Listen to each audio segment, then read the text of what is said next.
আসসালামু আলাইকুম। আজ বৃহস্পতিবার 15 মাঘ 9 শাবান 29 জানুয়ারি। বাংলাদেশ বেতার সিলেট সংবাদ পড়ছি রেজাউল করিম রাব্বি। বহুল প্রতীক্ষিত ত্রয়োদশ জাতীয় সংসদ নির্বাচন ও গণভোটের আর মাত্র 13 দিন বাকি। ইতিমধ্যে জমে উঠেছে নির্বাচনী প্রচারণা। নির্বাচন কমিশনের নির্দেশনা অনুসরণ করে প্রার্থীগণ প্রচারণা অব্যাহত রেখেছেন। বিকেল থেকে সন্ধ্যা পর্যন্ত শহর নগরী পাড়া মহল্লা থেকে শুরু করে গ্রাম পর্যায়ে চলছে মাইক যুগে প্রচারণা ও গণসংযোগ।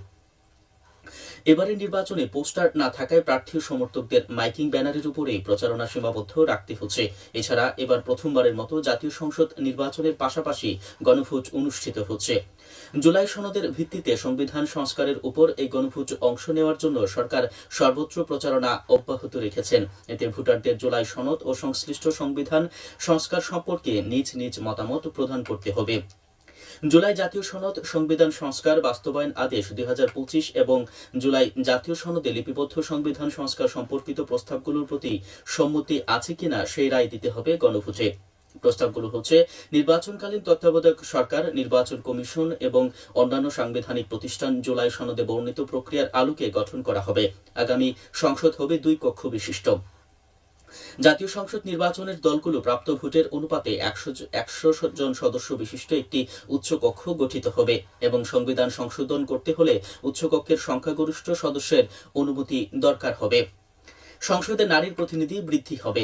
বিরোধী দল থেকে ডেপুটি স্পিকার ও সংসদীয় কমিটির সভাপতি নির্বাচন, প্রধানমন্ত্রীর মেয়াদ সীমিতকরণ, রাষ্ট্রপতির ক্ষমতা বৃদ্ধি, মৌলিক অধিকার সম্প্রসারণ, বিচার বিভাগের স্বাধীনতা ও স্থানীয় সরকার সহ বিভিন্ন বিষয়ে যে 30টি প্রস্তাবে জুলাই জাতীয় সনদে রাজনৈতিক দলগুলোর ঐক্যমত্য হয়েছেন সেগুলো বাস্তবায়নে আগামী নির্বাচনের বিজয়ী দলগুলো বাধ্য থাকবে। জুলাই সনদে বর্ণিত অন্যান্য সংস্কার রাজনৈতিক দলগুলোর প্রতিশ্রুতি অনুসারে বাস্তবায়ন করা হবে। আগামী 12 ফেব্রুয়ারি সকাল 7:30টা থেকে শুরু হবে গণভোট ও ত্রয়োদশ জাতীয় সংসদ নির্বাচনের ভোট গ্রহণ। ত্রয়োদশ জাতীয় সংসদ নির্বাচন ও গণভোট উপলক্ষে ভোট গ্রহণের দিন এবং তার আগে ও পরে নির্দিষ্ট কিছু নৌযান চলাচলের উপর নিষেধাজ্ঞা আরোপ করেছে নির্বাচন কমিশন। জাতীয় সংসদ নির্বাচন ও গণভোট উপলক্ষে 11 ফেব্রুয়ারি দিবাগত রাত 12টা থেকে 12 ফেব্রুয়ারি দিবাগত রাত 12টা পর্যন্ত লঞ্চ এবং ইঞ্জিন বোট চলাচলের উপর নিষেধাজ্ঞা কার্যকর থাকবে।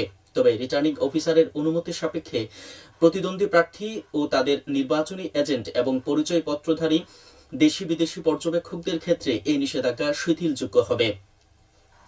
একই সঙ্গে নির্বাচনের সংবাদ সংগ্রহের কাজে নিয়োজিত পরিচয়পত্রধারী দেশি বিদেশি সাংবাদিক, নির্বাচনের কাজে নিয়োজিত কর্মকর্তা কর্মচারী, আইন শৃঙ্খলা রক্ষাকারী বাহিনীর সদস্য এবং জরুরি সেবায় নিয়োজিত প্রতিষ্ঠানগুলোর ক্ষেত্রে এই নিষেধাজ্ঞা প্রযোজ্য হবে না। এছাড়া প্রধান নৌপথে বন্দর ও জরুরি পণ্য সরবরাহ সহ অন্যান্য বিষয়ে প্রয়োজনীয় সংশ্লিষ্ট কর্তৃপক্ষের নিষেধাজ্ঞা শিথিলের বিষয়ে প্রয়োজনীয় ব্যবস্থা গ্রহণ করতে পারবেন। ত্রয়োদশ জাতীয় সংসদ নির্বাচন ও গণভোটে ভোট দিতে পোস্টাল ভোট বিডি মোবাইল অ্যাপের মাধ্যমে নিবন্ধনকারী 4,32,990 জন প্রবাসী ভোটার ভোটদান সম্পন্ন করেছেন। এ পর্যন্ত নিবন্ধনকারী 7,66,862টি ব্যালট সংশ্লিষ্ট প্রবাসী গন্তব্যের দেশে পৌঁছেছে। গণভোট ও ত্রয়োদশ জাতীয় সংসদ নির্বাচন উপলক্ষে ভোটার উদ্বুদ্ধকরণ ও জনসচেতনতা বৃদ্ধির লক্ষ্যে উঠান বৈঠক অনুষ্ঠিত হয়েছে গতকাল সিলেট সদর উপজেলার জালালাবাদ ইউনিয়ন পরিষদে।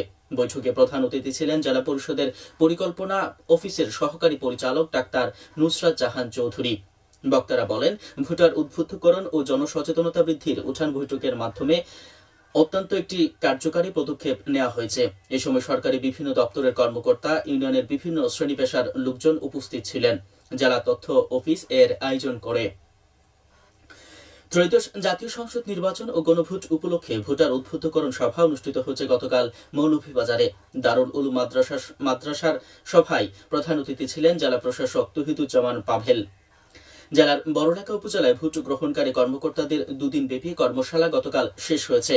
কর্মশালায় মৌলভীবাজার 1 আসনে দায়িত্ব নিয়োজিত 1339 জন প্রিজাইডিং, সহকারী প্রিজাইডিং ও পুলিং কর্মকর্তাগণ অংশ নেন। ঐতিহ্যবাহী পিঠা উৎসব অনুষ্ঠিত হবে সিলেটে আগামী শুক্রবার।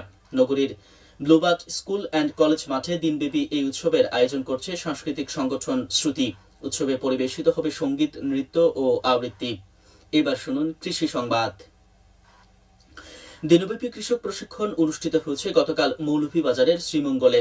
উপজেলার কৃষক প্রশিক্ষণ কেন্দ্রে এই প্রশিক্ষণে প্রধান অতিথি ছিলেন জেলা কৃষি সম্প্রসারণ অধিদপ্তর খামারবাড়ির উপপরিচালক কৃষিবিদ মোহাম্মদ জালাল উদ্দিন। এতে উপজেলার 9টি ইউনিয়ন ও একটি পৌরসভার 80 জন কৃষক কৃষানি অংশ নেন। কৃষি সম্প্রসারণ অধিদপ্তর এর আয়োজন করে। সবশেষে আবহাওয়া। আজ বেলা 1টা পর্যন্ত পূর্বাভাসে বলা হয়েছে সিলেট সহ পার্শ্ববর্তী এলাকার জন্য কোনো সতর্কবাণী নেই এবং কোনো সংকেতও দেখাতে হবে না। আজ সিলেটে সূর্যোদয় হয়েছে 6টা 36 মিনিটে এবং সূর্য অস্ত যাবে সন্ধে 5টা 35 মিনিটে। সংবাদ শেষ হলো। পরবর্তী স্থানীয় সংবাদ প্রচারিত হবে দুপুর 1টা 5 মিনিটে।